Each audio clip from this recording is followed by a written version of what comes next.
Hello everyone, welcome to Jain Negi mathematics. दोस्तों, आज की वीडियो में हम बात करने वाले हैं नई प्रवक्ता भर्ती के बारे में। फाइनली दोस्तों, नई प्रवक्ता भर्ती का विज्ञापन जारी हो चुका है। इसमें दोस्तों प्रवक्ता गणित की भी भर्ती निकली है। तो जो एस्पिरेंट्स प्रवक्ता गणित बनना चाहते हैं, लेक्चरर बनना चाहते हैं, तो उनके लिए एक बहुत सुनहरा मौका निकल कर आया है। आज हम दोस्तों इसके परीक्षा पैटर्न, सिलेबस, इसके बारे में चर्चा करेंगे। कौन कौन इसमें कर सकता है अप्लाई, इसके बारे में दोस्तों चर्चा करेंगे। क्या दोस्तों रणनीति रहेगी, इसके बारे में चर्चा करेंगे। तो चलिए आज की वीडियो को शुरू करते हैं। दोस्तों, उत्तर प्रदेश लोक सेवा आयोग के द्वारा प्रवक्ता भर्ती का विज्ञापन जारी कर दिया गया है। 5 साल के बाद दोस्तों ये विज्ञापन जारी हुआ है। काफ़ी समय से अभ्यर्थी इस भर्ती का वेट कर रहे थे और फाइनली दोस्तों ये एडवर्टीजमेंट जारी हो चुका है। प्रवक्ता पुरुष महिला राजकीय इंटर कॉलेज परीक्षा 2025 है। ऑनलाइन आवेदन दोस्तों 12 अगस्त से शुरू हो चुके हैं। अंतिम तिथि रहेगी 12/9/2025। इससे पहले ही दोस्तों आप इसको भर लीजिए। अब बात करते हैं कौन इसको भर सकते हैं। राज्य में सभी अभ्यर्थी इसको भर सकते हैं। आप कहीं भी किसी भी राज्य से बिलोंग करते हो, उत्तराखंड से बिलोंग करते हो, उत्तर प्रदेश से बिलोंग कर देंगे तो आप भर ही पाएंगे, क्योंकि आप उत्तर प्रदेश के हैं। तो फिर स्पेशली उत्तर प्रदेश लोक सेवा आयोग के द्वारा ये विज्ञापन जारी किया गया है। इसके अलावा अगर आप देश के किसी भी कोने में किसी भी राज्य से बिलोंग दोस्तों करते हैं तो आप इस भर्ती के लिए अप्लाई कर सकते हैं। लेकिन आपको एज अ जनरल कैंडिडेट्स दोस्तों यहाँ पर अप्लाई करना पड़ेगा। आपको यहाँ पर आरक्षण का लाभ नहीं मिलेगा। केवल उत्तर प्रदेश के जो मूल निवासी हैं उनको ही यहाँ पर आरक्षण का लाभ मिलेगा। तो बात करेंगे क्या इसमें उत्तराखंड के अभ्यर्थी अप्लाई कर सकते हैं। बिल्कुल दोस्तों, आप अप्लाई कर सकते हैं। आयु सीमा दोस्तों आपकी 21 से 40 वर्ष रहने वाली है। आपको सामान्य अभ्यर्थी की तरह दोस्तों यहाँ पर अप्लाई करना पड़ेगा। सबसे पहले दोस्तों आपको इसमें OTR करना पड़ेगा, यानी कि one time registration, and then उसके बाद दोस्तों आप अपने फॉर्म को भर पाएंगे। अब देखिए कुछ मुख्य बातें हैं जो कि यहाँ पर जाननी रहेंगी। अगर फीस की दोस्तों हम बात करें तो फीस अगर आप आरक्षित श्रेणी में अप्लाई करेंगे लाइक SC और ST में, तो दोस्तों आपका जो शुल्क है वो 65 रहेगा। दिव्यांगजन में 25 रुपये रहेगा। भूतपूर्व सैनिक में 65 रहेगा। बाकी अगर अनारक्षित की बात करते हैं, आर्थिक रूप से कमजोर हैं या OBC में है, तो फिर आपका जो शुल्क है वो 125 रुपये दोस्तों रहने वाला है।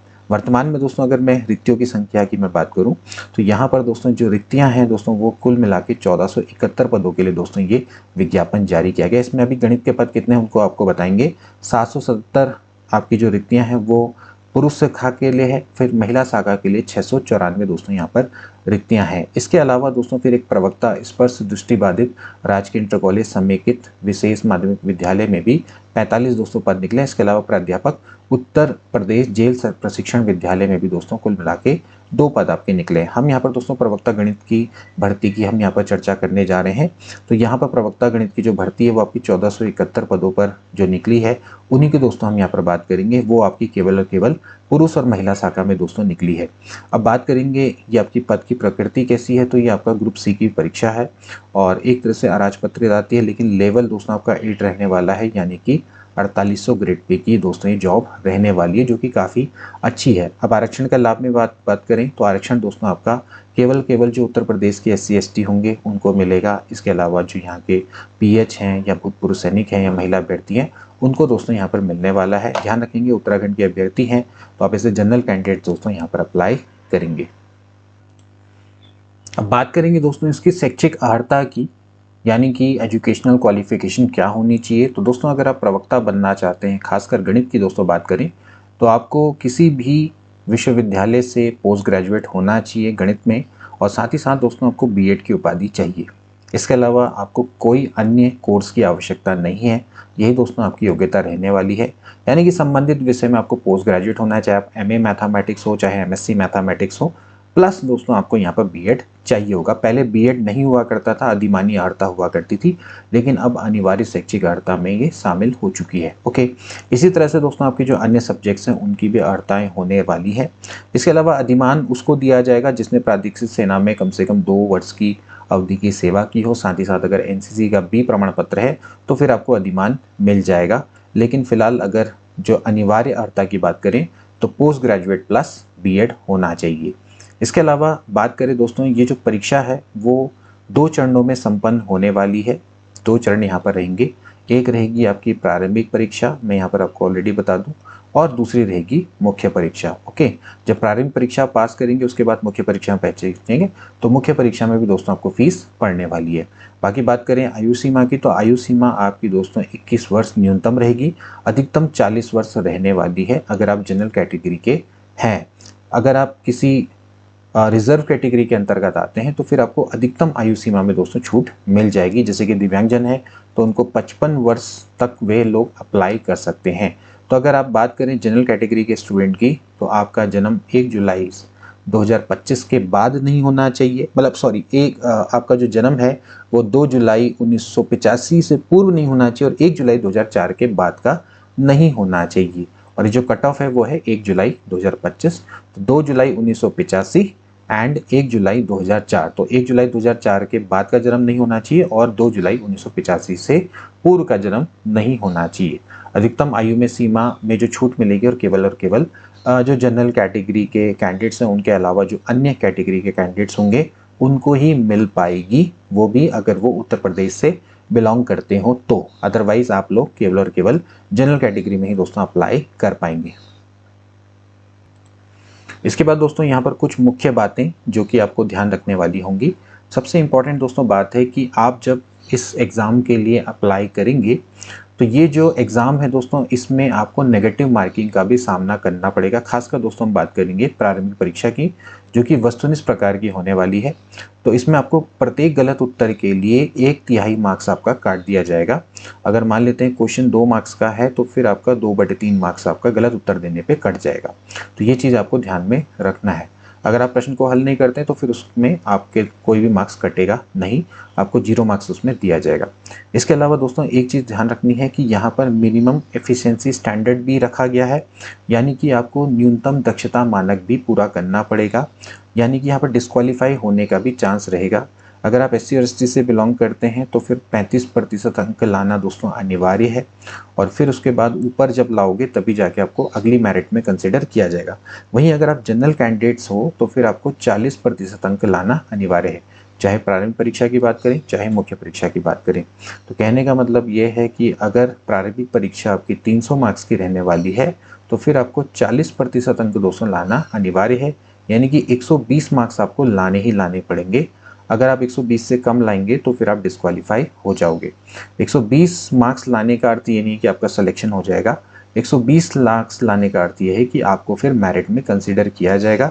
अगर आपकी मेरिट में अच्छे मार्क्स होंगे तो फिर आप सेलेक्ट भी हो जाओगे मुख्य परीक्षा के लिए, ये इसका अर्थ होता है। तो यहाँ पर न्यूनतम 120 अंक तो आपको लाने ही लाने होंगे, ये चीज़ आपने यहाँ पर ध्यान में रखनी होगी दोस्तों।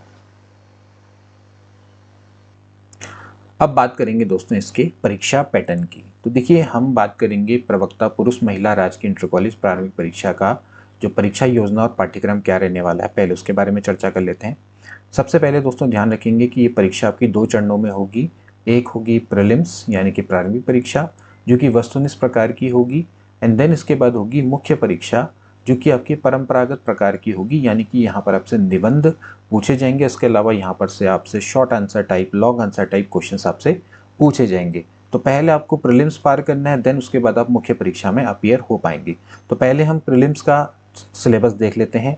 यहाँ पर दोस्तों आपसे सामान्य अध्ययन प्लस गणित पूछा जाएगा जो आपका वैकल्पिक विषय है। अब दोस्तों बात करेंगे सामान्य अध्ययन की, तो सामान्य अध्ययन के दोस्तों यहाँ पर 40 प्रश्न रहने वाले हैं और 80 प्रश्न आपके वैकल्पिक विषय यानी कि गणित के रहने वाले हैं। तो अगर 40 प्रश्नों की बात करें तो उनका सिलेबस इस तरह से दोस्तों दिया गया है। आपसे सामान्य विज्ञान पूछा जाएगा यानी कि जनरल साइंस, इसके अलावा भारत का इतिहास, हिस्ट्री, भारतीय राष्ट्रीय आंदोलन यानी कि नेशनल मूवमेंट, इसके अलावा इकोनॉमिक्स, ओके, भारतीय राजतंत्र, राज्य व्यवस्था, पॉलिटी, इकोनॉमिक्स, संस्कृति, इसके अलावा एग्रीकल्चर भी है, वाणिज्य व्यापार भी है, भूगोल है, भारत का भूगोल है, विश्व भूगोल है। इसके अलावा आपसे जो करंट अफेयर्स हैं वो पूछे जाएंगे। इसके अलावा सामान्य बौद्धिक और तार्किक क्षमता यानी कि आपसे रीजनिंग भी पूछी जाएगी दोस्तों, जनरल एप्टीट्यूड टेस्ट है। फिर उत्तर प्रदेश की शिक्षा, संस्कृति, कृषि, उद्योग, व्यापार, रहन सहन से संबंधित कुछ जानकारी पूछी जा सकती है। इसके अलावा आपसे गणित के क्वेश्चन भी पूछे जाएंगे, अंक गणित, बीज गणित, रेखा गणित और पारिस्थितिकी तथा पर्यावरण। तो गणित के स्टूडेंट के लिए देखा जाए तो यहाँ पर आपको एडवांटेज है 8वां और 10वां इसके लिए आपको प्रिपेयर करने की, स्पेशल प्रिपेयर करने की आवश्यकता नहीं है। यहाँ पर जो आपसे प्रश्न पूछे जाएंगे उन पर आप आसानी से स्कोर कर पाएंगे दोस्तों। इसके बाद दोस्तों हम बात करेंगे वैकल्पिक विषय की, यानी कि ऑप्शनल सब्जेक्ट, जो कि 80 प्रश्न जिससे पूछे जाने हैं, यानी कि गणित की बात करेंगे। तो ध्यान रखना दोस्तों कि जो ऑप्शनल सब्जेक्ट है गणित, उसका सिलेबस वही रहेगा जो आपका मेंस में रहने वाला है। तो उसको हम अंत में चर्चा करेंगे कि वो आपका सिलेबस क्या रहने वाला है। ध्यान रखना दोस्तों कि उससे 80 प्रश्न पूछे जाएंगे और कुल मिला के दोस्तों ये जो पेपर है वो आपका 300 मार्क्स का दोस्तों रहने वाला है। ओके, अब इसमें ये क्लियर नहीं किया है कि जो जीके जीएस है वो कितने मार्क्स की रहेगी और जो गणित है वो कितने मार्क्स की रहेगी। बस इतना क्लियर किया है कि 80 प्रश्न रहेंगे आपके वैकल्पिक विषय से और 40 प्रश्न रहेंगे आपके जीके जीएस से। तो कुल मिला के 120 प्रश्न और देखा जाए तो 300 मार्क्स का यहाँ पर पेपर रहने वाला है। और अगर मैं ऑन एन एवरेज ज़्यादा मतलब कि अंदाज़ा लगाऊं तो 120 गुणा 2.5 करते हैं तो हर क्वेश्चन आपका 2.5 मार्क्स का हो सकता है। तो अगर आप देखें तो यहाँ पर मतलब अगर अंदाज़ा लगाएं तो 2.5 मार्क्स का हर क्वेश्चन बैठता है, मतलब अगर मैं देखें तो ठीक है। अब ये आगे देखना रहेगा कि हर क्वेश्चन 2.5 मार्क्स का या फिर ऐसा है कि जो जनरल स्टडी के क्वेश्चन है उनको कम वेटेज है या फिर आपके जो मैथ्स के क्वेश्चन उनको ज़्यादा वेटेज है, अब ये देखना रहेगा। लेकिन ऑन एन एवरेज देखें तो हर क्वेश्चन आपका 2.5 मार्क्स का रहने वाला है। ओके, अब बात करेंगे दोस्तों यहाँ पर मुख्य परीक्षा की। तो जब आप दोस्तों प्रीलिम्स पार कर लेंगे तो देन आपकी मुख्य परीक्षा दोस्तों होगी। अब मुख्य परीक्षा दोस्तों ध्यान रखना है कि ये आपकी परंपरागत टाइप की होने वाली है। इसमें आपके 2 प्रश्न पत्र होंगे, प्रथम और द्वितीय प्रश्न पत्र। और ये परीक्षा दोस्तों आपकी कुल मिला के 5 घंटे की रहने वाली है। जैसे कि पहले वाली जो परीक्षा थी वो आपकी 2 घंटे का वो एग्ज़ाम होगा, ठीक है। लेकिन ये वाला जो एग्ज़ाम है दोस्तों वो आपका कुल मिला के 5 घंटे का होने वाला है, क्योंकि यहाँ पर आपको 2 पेपर देखने को मिलेंगे। वहाँ पर आपका एक ही पेपर होगा और यहाँ पर आपके 2 पेपर रहने वाले हैं। तो 2 पेपर में सबसे पहला जो पेपर है उसमें आपसे सामान्य हिंदी और निबंध पूछा जाएगा, जिसका समय 2 घंटा है, 100 मार्क्स का होने वाला है। वहीं वैकल्पिक विषय जो कि गणित रहेगा, तो गणित में दोस्तों आपसे 3 घंटे का पेपर रहने वाला है, 300 मार्क्स का ये पेपर रहने वाला है, ठीक है। अब सबसे पहले बात करते हैं कि हिंदी में आपसे क्या पूछा जाएगा। जैसे हिंदी में वही अपठित गद्यांश का संक्षेपण है, उससे संबंधित प्रश्न है, रेखा के अंशों की व्याख्या है, ये पूछी जाएगी। फिर इसके बाद व्याकरण है दोस्तों, जैसे कि अनेकार्थी शब्द, विलोम शब्द, पर्यायवाची, तत्सम, तद्भव, ठीक है, संधि, समास, ये सब दोस्तों आपसे यहाँ पर पूछा जाएगा। फिर हिंदी निबंध है जो कि 50 मार्क्स का रहेगा। ये ऊपर वाला खंड भी 50 मार्क्स का है। हिंदी में दोस्तों आपको क्या है कि ये जो 6 टॉपिक हैं इनमें से किसी पर आपको निबंध लिखना होगा, 100,000 शब्दों का अधिकतम, ठीक है। तो ये आपको पहले से ही प्रिपेयर करके जाना होगा। अब जो द्वितीय प्रश्न पत्र है जो कि आपका मुख्य परीक्षा होने वाली है, ओके, वैकल्पिक विषय की, तो उसमें अगर आप ध्यान से देखें तो उसमें आपको यहाँ पर आपसे कुल 20 प्रश्न दोस्तों यहाँ पर पूछे जाने हैं। 20 प्रश्न आप देख सकते हैं कि यहाँ पर पूछे जाने हैं। सभी प्रश्न अनिवार्य रहेंगे। खंड अ, ब, स 3 खंडों में बांटा गया है और इसमें 5 प्रश्न आपसे दीर्घ उत्तरीय रहेंगे या सामान्य उत्तरीय रहेंगे और हर प्रश्न आपका 25 मार्क्स का रहने वाला है, यानी कि 125 मार्क्स का आपका खंड अ रहेगा। खंड ब की बात करें तो इसमें आपसे 5 लघु उत्तरीय प्रश्न पूछे जाएंगे, जिसमें हर क्वेश्चन आपका 15 मार्क्स का रहेगा, तो 75 मार्क्स का ये पार्ट रहेगा। फिर 100 है जिसमें आपसे 10 अति लघु उत्तरीय प्रश्न पूछे जाएंगे, जिसमें हर क्वेश्चन 10 मार्क्स का रहेगा, यानी कि 100 मार्क्स का दोस्तों होने वाला है। तो कुल मिला के 300 मार्क्स का आपका सब्जेक्ट का पेपर होने वाला है, यानी कि 300 मार्क्स की आपसे यहाँ पर गणित पूछी जाएगी। लेकिन जो गणित है ये बेसिकली आपकी लॉन्ग आंसर टाइप या शॉर्ट आंसर टाइप क्वेश्चन होंगे, यहाँ पर आपके सामने विकल्प नहीं होंगे। ओके, तो जैसे आप परंपरागत परीक्षा देते हैं उस तरह का दोस्तों ये पेपर रहने वाला है। तो ये तो दोस्तों हो गई आपकी परीक्षा योजना। अब दोस्तों पहले बात कर लेते हैं कुल पद कितने हैं, जैसे गणित में कितने पद हैं। फिर इसके बाद बात करेंगे जो सिलेबस है वो क्या रहने वाला है। चाहे हम प्रारंभिक परीक्षा की बात करें चाहे मुख्य परीक्षा की बात करें, दोनों का सिलेबस एक ही रहेगा। तो सबसे पहले देखिए, अगर आप देखें अंग्रेजी में 100 दिख रहे हैं, अर्थशास्त्र में 41 हैं, यहाँ पर देख सकते हैं। हमारा मेन फोकस है गणित। तो गणित में दोस्तों आप देख सकते हैं कि कुल मिला के यहाँ पर 94 पद हैं, जो कि आपके एक तरह से पुरुष राजकीय इंटर कॉलेज में यहाँ पर दिखाई दे रहे हैं। तो 94 यहाँ पर गणित में दोस्तों पद हैं। और वहीं अगर मैं महिला शाखा की दोस्तों बात करूं तो यहाँ पर आपके गणित के 28 पद हैं, यानी कि 94 प्लस 28। ओके, तो अगर आप देखेंगे तो यहाँ पर आपके 122 पद यहाँ पर कुल मिला के गणित के दोस्तों निकले। ठीक है, 94 पद आपके पुरुष शाखा में और 28 महिला शाखा में। ठीक है, तो इस हिसाब से देखा जाए तो 122 पदों के लिए दोस्तों आपके लिए भर्ती निकली है। 122 पद प्रवक्ता के यहाँ पर गणित प्रवक्ता के निकले हैं। तो अगर आप तैयारी कर रहे हैं तो आपके लिए बहुत अच्छा दोस्तों मौका है, क्योंकि यहाँ पर सभी को चांस मिलने वाला है, चाहे आप किसी भी स्टेट से दोस्तों बिलोंग करते हो। बाकी तो फिर दृष्टिबाधित वाला जो स्कूल्स हैं या फिर आपके उत्तर प्रदेश जेल प्रशिक्षण विद्यालय है, वहाँ पर आपको कोई भी पद देखने को नहीं मिलेगा, वहाँ पर गणित के पद नहीं निकले हैं। तो कुल मिला के 122 पदों के लिए अभी ये भर्ती आपके लिए निकली है। अब दोस्तों बात करेंगे कि आपका सिलेबस क्या रहने वाला है। चाहे प्रीलिम्स हो चाहे मुख्य परीक्षा, दोनों में आपका एक ही सिलेबस रहने वाला है। इसका मतलब ये है कि आपको यही पढ़ना है अच्छे तरीके से। ध्यान रहे कि 300 मार्क्स का आपका प्रीलिम्स रहने वाला है, जिसमें 80 क्वेश्चन आपके मैथमेटिक्स से पूछे जाएंगे, 40 क्वेश्चन आपसे जनरल स्टडी के दोस्तों पूछे जाएंगे। अगर मैं हर क्वेश्चन को 2.5 के हिसाब से अगर मैं लगाऊं, क्योंकि हम ये मान के चल रहे हैं कि हर क्वेश्चन आपका 2.5 मार्क्स का रहेगा, तो फिर हिसाब से देखा जाए तो 200 मार्क्स की आपसे यहाँ पर मैथमेटिक्स पूछी जाएगी प्रीलिम्स में। ठीक है, 100 मार्क्स का आपका जीके जीएस होगा। अभी हम यही अंदाजा मान के चल रहे हैं। इसका मतलब है कि मैथमेटिक्स को बहुत बड़ा यहाँ पर वेटेज रहने वाला है। और बाकी मुख्य परीक्षा में भी दोस्तों आपसे 300 मार्क्स की मैथमेटिक्स पूछी जाएगी। तो कुल मिला के आपके 500 मार्क्स रहने वाला है मैथमेटिक्स का वेटेज, जो कि अपने आप में बहुत बड़ा है। तो इसका मतलब यह है कि आपको सब्जेक्ट में बहुत मेहनत करनी है। फिर इसके बाद फिर आपको थोड़ा बहुत हिंदी और थोड़ा निबंध में थोड़ा मेहनत करनी पड़ेगी। वहाँ पर अगर आप उतने अच्छे मार्क्स नहीं भी लाते हैं तो भी आप सिलेक्शन ले सकते हैं। आपको यहाँ पर अपने सब्जेक्ट पे बहुत अच्छी मेहनत करनी पड़ेगी। थोड़ा बहुत जनरल स्टडी आप पढ़ सकते हैं, लेकिन ध्यान रखना है कि जनरल स्टडी को बहुत ज़्यादा पढ़ोगे उतना फ़ायदा नहीं मिलेगा, क्योंकि वहाँ पर जो सिलेबस है वो काफ़ी वास्ट है। आपको साइंस भी पढ़नी है, आपको साथ ही साथ हिस्ट्री भी पढ़नी है, ज्योग्राफी पढ़नी भी, इकोनॉमिक्स पढ़नी। साइंस आप थोड़ा सा जा सकते हैं जनरल स्टडी की ओर को, और साथ ही साथ एक थोड़ा सा आपको फ़ायदा है कि वहाँ पर रीजनिंग और मैथमेटिक्स भी आएगी, तो वो पार्ट भी आपका थोड़ा कवर होगा। तो वहाँ से भी आप कुछ मार्क्स इधर की ओर को गेन कर सकते हैं। ठीक है, सबसे पहले आपका मुख्य फोकस यही रहना चाहिए कि आपका जो सब्जेक्ट है वो काफ़ी अच्छा रहना चाहिए। ठीक है, तो सबसे पहले दोस्तों हम बात करेंगे मैथमेटिक्स की। तो मैथमेटिक्स का सिलेबस दोस्तों आपका दिया हुआ है।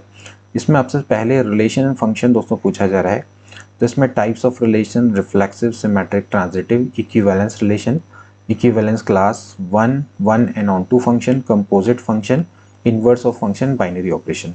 ये आपका 12th लेवल का सिलेबस है रिलेशन फंक्शन का। मैं आपको बताते चले जाऊंगा कौन सा सिलेबस 11th-12th का है, कौन सा ग्रेजुएट लेवल का रहने वाला है। अब दोस्तों बात करेंगे अलजेब्रा की। ठीक है, तो अलजेब्रा में मैट्रिसेस हैं। तो देखिए type of matrices, zero matrix, transpose of matrix, symmetric and skew symmetric matrix. Okay, यहाँ तक तो 12th लेवल पर ही है।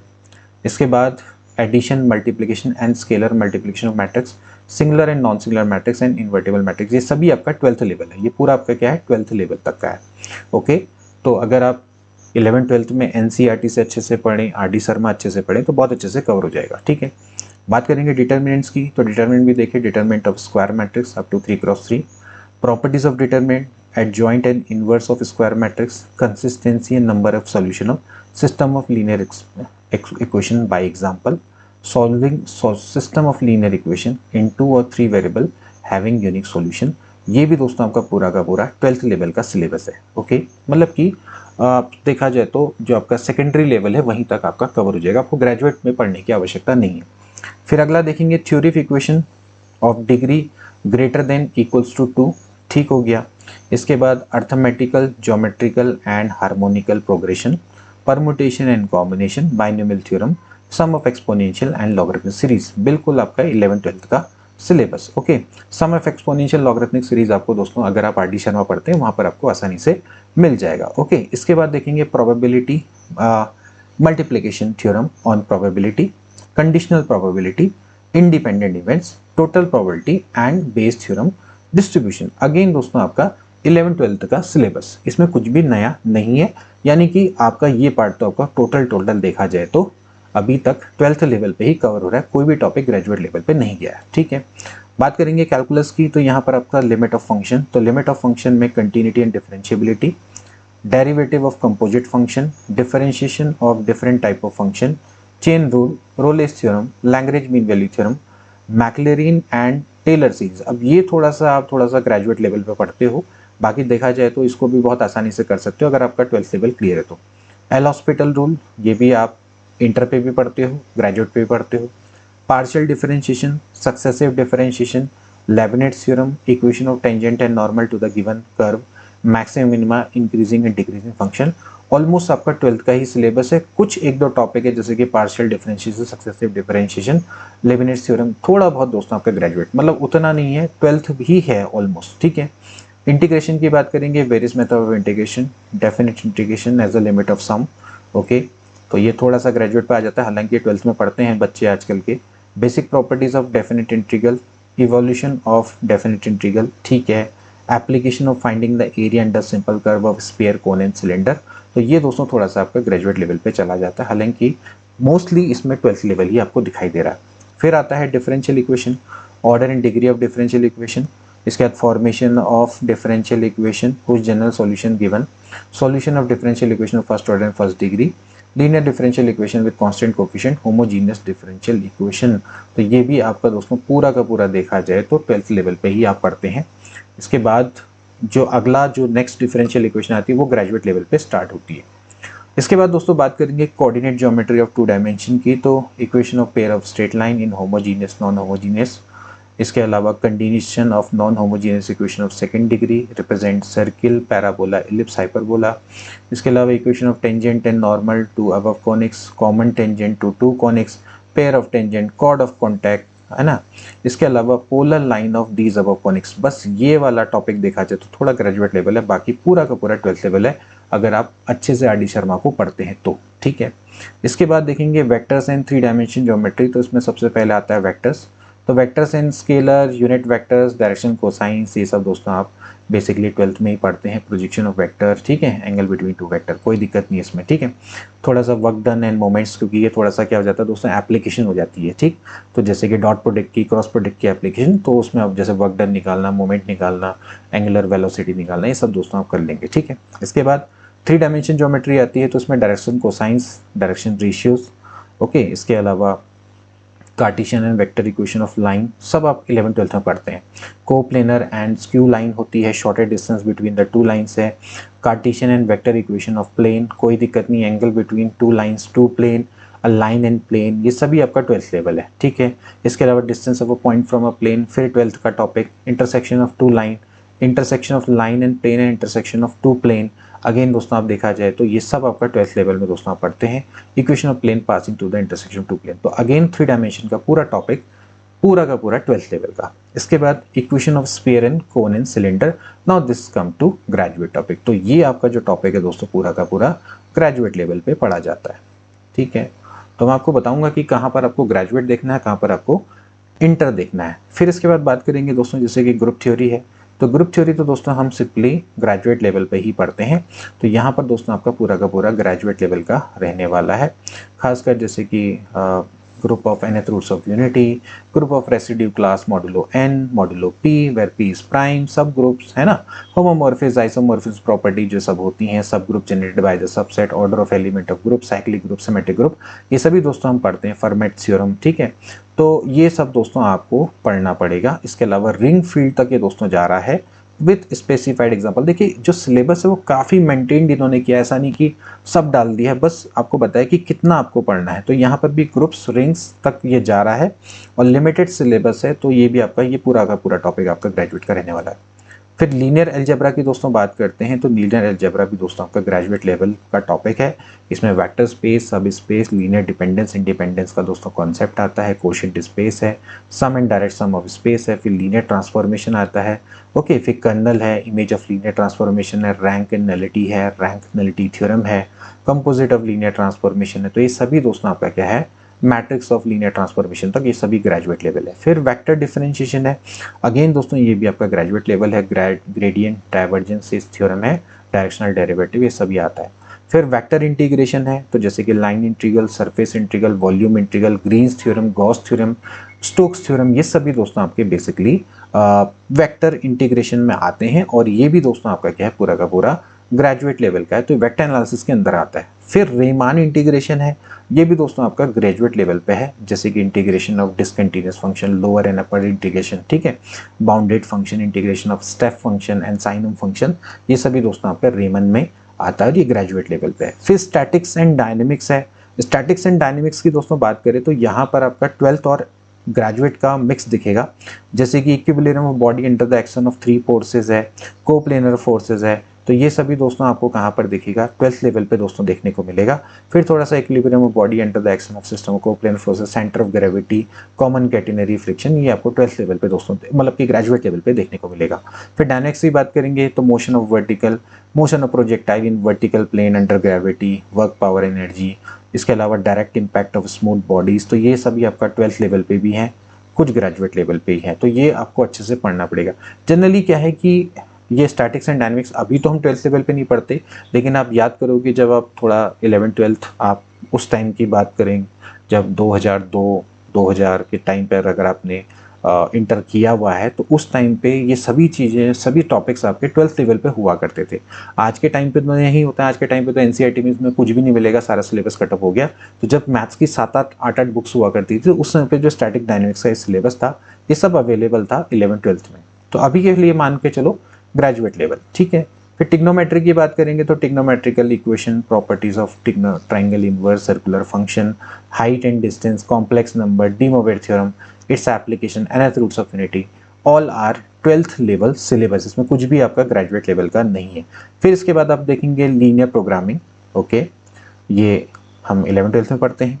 फिर logarithmic differentiation, derivative of implicit function, okay, approximation, ये भी आपका 11th 12th का टॉपिक है। Application of derivative in the form of rate of change of quantities, straight line, various form of equation of line, parallel of axis, point shape form, perpendicular form, slope intercept form, ये सभी दोस्तों हम basically 11th 12th में ही पढ़ते हैं।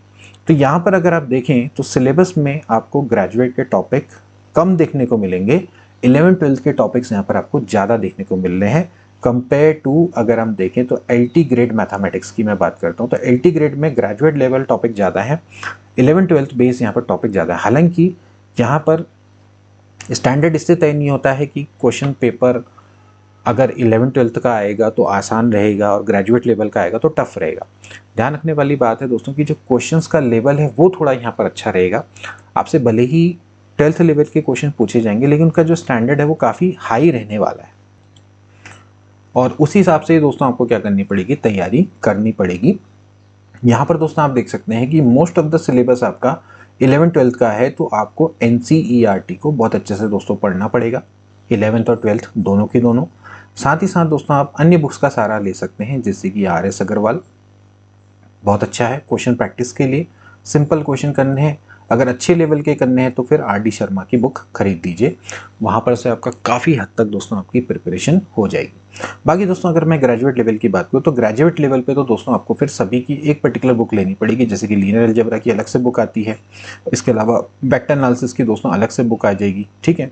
आपको इन books को purchase करना पड़ेगा, उन्हीं के हिसाब से दोस्तों आपको तैयारी करनी पड़ेगी। लेकिन ये जो 3 बुक्स हैं ये आपके लिए मस्ट हैं, इन 2 में से कोई एक में जा सकते हो, चाहो तो NCERT तो पढ़नी पढ़नी है, इसके अलावा RD शर्मा की ओर को जा सकते हैं। RD शर्मा होता है कि भैया जिसको अगर अच्छे लेवल के क्वेश्चन करने हैं, ये सभी आपको वहाँ पर देखने को मिल जाएंगे। जैसे कि RD शर्मा दोस्तों आपकी ऑब्जेक्टिव आती है, उससे आप पढ़िए तो उसको काफ़ी हद तक दोस्तों आपका ये सिलेबस यहाँ पर कवर हो जाएगा। और कुछ आपके ग्रेजुएट लेवल के टॉपिक रहेंगे जिनके लिए आप दोस्तों थोड़ा सा आपको हायर बुक्स की ओर को जाना पड़ेगा। करना कुछ नहीं है, इसमें कोई भी सिलेबस आपका ग्रेजुएट से ऊपर पार नहीं कर रहा है। इवन ग्रेजुएट की दोस्तों भी बात करें तो जब आप जो टॉपिक्स आप खाली स्टार्टिंग में पढ़ते हैं, like BSc first year second year तक के टॉपिक्स, वही दोस्तों यहाँ पर दिए हुए। इवन BSc थर्ड ईयर तक का भी कोई टॉपिक इसमें नहीं दिया हुआ है, ये सभी आप स्टार्टिंग के ही टॉपिक्स है। तो आपके पास अगर अपनी पुरानी ग्रेजुएट लेवल की बुक्स हैं, जब स्टार्टिंग में पढ़ते थे, कृष्णा लेवल बहुत चलता था पहले, तो आप उसी में से पढ़ लीजिए, उसी में से दोस्तों आपकी चीज़ें कवर हो जाएंगी। मैं आपको कभी भी ऐसा रिकमेंड नहीं करूँगा ये वाली बुक लो वाली बुक लो, ये आप पर दोस्तों चॉइस रहती है। लेकिन ये सारी की सारी क्या हैं, सबसे बेस्ट बुक हैं जो कि चली आती हैं, इन्हीं से ही क्वेश्चन बनते हैं बार बार, इसी में हमें इन्हीं को ही प्रैक्टिस करना होता है। ओके, बाकी आप चाहें तो दोस्तों जैसे कि UP TGT PGT के पेपर ले लीजिए, सॉल्व पेपर, ठीक है। इसमें एक यूथ की बुक आती है और इसके अलावा एक और बुक आती है, वो है घटना चक्र की। इनको दोस्तों आप ले सकते हैं, हालांकि यूज ज़्यादा बेटर है, मुझे लगता है ऐसा। घटना चक्र भी है, लेकिन आपको इन दोनों में से आप क्या कर सकते हैं, किसी भी बुक को परचेज करके क्वेश्चन प्रैक्टिस कर सकते हैं। बाकी प्रीवियस ईयर क्वेश्चन पेपर वो सॉल्व करने मस्ट है, क्योंकि उससे आपको सिलेबस के बारे में जानकारी मिल जाएगी, या एक तरह से जो स्टैंडर्ड है, किस तरह के प्रश्न पूछे जाते हैं, वो आपको वहाँ से पता लग जाएगा। तो ये आपके लिए फ़िलहाल बेस्ट तरीका रहेगा। तो प्रैक्टिस आप देख सकते हैं कि आपको सबसे पहले मुख्य परीक्षा की तैयारी यहाँ पर करने से पहले प्रारंभिक परीक्षा की तैयारी करनी है, और प्रारंभिक परीक्षा की तैयारी भी आपको इस तरह से करनी पड़ेगी कि मुख्य परीक्षा भी आपसे निकल पाए, क्योंकि अब जो मुख्य परीक्षा है वहाँ पर आपसे सब्जेक्टिव पेपर पूछा जाने वाला है, जिसमें आपसे क्वेश्चन आपको सॉल्व करके करने होंगे। तो इसलिए जो परीक्षा पैटर्न है उसमें काफ़ी बड़ा बदलाव अब यहाँ पर आगे देखने को मिल रहा है। और अब देखा जाए तो ये सभी जो बदलाव हो रहे हैं दोस्तों, आपकी न्यू एजुकेशन पॉलिसी के तहत में हो रहे हैं। न्यू एजुकेशन पॉलिसी 2020 को इम्प्लीमेंट करवाया जा रहा है, जिसमें दोस्तों आपकी जो परीक्षा है, एग्जाम है, ना केवल वस्तुनिष्ठ आपसे परंपरागत तरह के प्रश्न पूछे जा रहे हैं, और आगे जाने वाले समय में दोस्तों इंटरव्यू को भी शामिल किया जाएगा। तो इस तरह से देखा जाए तो आपको यहाँ पर थोड़ा सा जो ये टॉपिक्स आप पढ़ रहे हैं, तो इन पर आपको थोड़ा और अच्छी डिटेल, अच्छी पकड़ दोस्तों बनानी पड़ेगी। केवल और केवल ऑप्शन से ही क्वेश्चन को सॉल्व करना, इस तरह की ट्रिकें लगाना, इस पर ही आधारित से करना भी एकदम से सही नहीं है। आपको पूरी क्वेश्चन की जो सॉल्व करने का तरीका है वो भी आना चाहिए। तो थोड़ा सा मेहनत करें, अपने आप ही दोस्तों ये चीज़ें होने लग जाएंगी। तो फिलहाल आज के लिए दोस्तों इतना है। आई होप कि दोस्तों आपको पूरे अच्छे से समझ में आ गया होगा किस तरह से तैयारी करनी है। आगे हम इस पर वीडियो बनाते रहेंगे और विशेष सीरीज हम जल्दी शुरू करेंगे। मिलेंगे नेक्स्ट वीडियो में, तब तक के लिए take care and good bye.